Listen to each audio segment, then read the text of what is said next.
And thank you, Secretary Napolitano, for your service to our country and for joining us today. The title of this hearing is Comprehensive Immigration Reform. The term comprehensive seems to accompany the term immigration reform with increased frequency these days. It is nonetheless worth mentioning, I believe, that our immigration system involves a lot of complex moving parts, but a lot of these parts are distinct from one another. And I believe we ought to have a robust and open debate over the proper way to handle each component without necessarily assuming that comprehensivity is the without which not of any kind of immigration reform.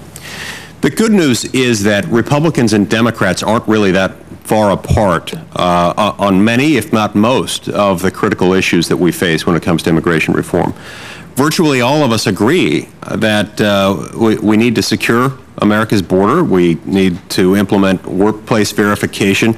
We need to reform and enforce our visa system, and we need to streamline legal immigration so that we can meet and respond to America's changing employment and economic needs. I think we have a real historic opportunity here to make some meaningful progress in areas where there is common sense, where there's an opportunity for common sense bipartisan agreement. That progress shouldn't be held hostage, in my opinion, to demands that we solve every single problem associated with immigration, that we do it all at once, or that we have to resolve necessarily all of the most contentious issues associated with immigration before turning to those for which there is broad-based bipartisan agreement. That's why I've sponsored or co-sponsored a variety of bills that would address employment verification, prioritize implementation of a visa exit system, promote tourism in the United States, help alleviate the shortage of legal agricultural workers in this country, and reform our visa system to attract the best and the brightest workers to contribute to the American economy. This morning I'll be introducing the Fairness for High-Skilled Immigrants Act, which would remove the per-country caps on employment-sponsored visas, allowing the business community to recruit employees based on their talent rather than based on their country of origin.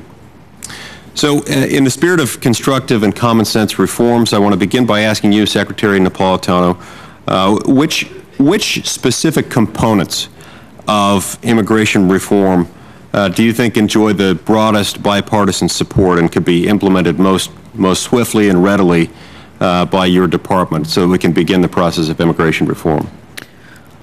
Well, Senator, I think the framework and what is in the framework that was announced really gives you, and gives me anyway, a sense of the bipartisan nucleus that is forming in the Senate. We want to work with you and work with the members of the Senate to flesh that out and to get into some of the details, because as you mentioned, it's a big system. Right.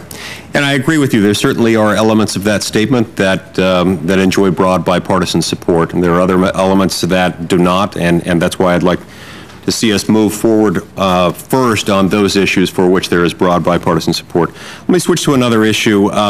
In 2011, Immigration and Customs Enforcement Director John Morton issued 2 memoranda that outlined priorities for prosecutorial discretion. I was troubled by the issuance of those memoranda in some respects, and I remain troubled by their implementation.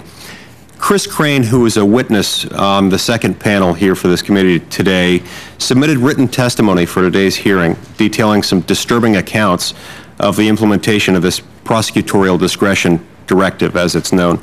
Specifically, he recounts the experience of 3 ICE agents in Salt Lake City, Utah, who arrested an individual after he admitted in open court that he was in the country illegally. The ICE field office director nevertheless ordered that all the charges be dropped and that the ICE agents themselves be placed under investigation for making the arrest. I understand that this is just one of many instances in which agents' ability to arrest offenders, admitted offenders, has been restricted. So if the approach to prosecutorial discretion outlined in the Morton memoranda is truly to be conducted on a case-by-case basis, as prosecutorial discretion is always understood to function. That's what prosecutorial discretion is, as the word discretion implies.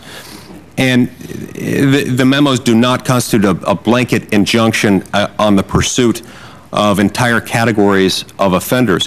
Why is it that ICE agents are being reprimanded for merely arresting someone who admitted in open court that that he had broken the law? Well, Senator, I'd have to look into the specifics of that, but as you know, sometimes the allegation or the statement of this is what happened doesn't actually explain all the facts. So we need to look at all the facts. You know, this is, and the committee should appreciate, this is a big change for ICE to actually have priorities. In the past, every illegal immigrant was considered the same as every other illegal immigrant. And I agree, there ought to be some discretion in that. That's right. So my question is it discretion, or is it discretion, or is there an injunction against any enforcement? There is no injunction categorically. It is discretion with factors to be considered. Now, what was going on between an agent and their supervisor, what have you, there can be a lot of things that add to that situation. So we'd have to know it better. Okay. Thank you, Madam Secretary. I see my time's expired. Thanks. Thank you.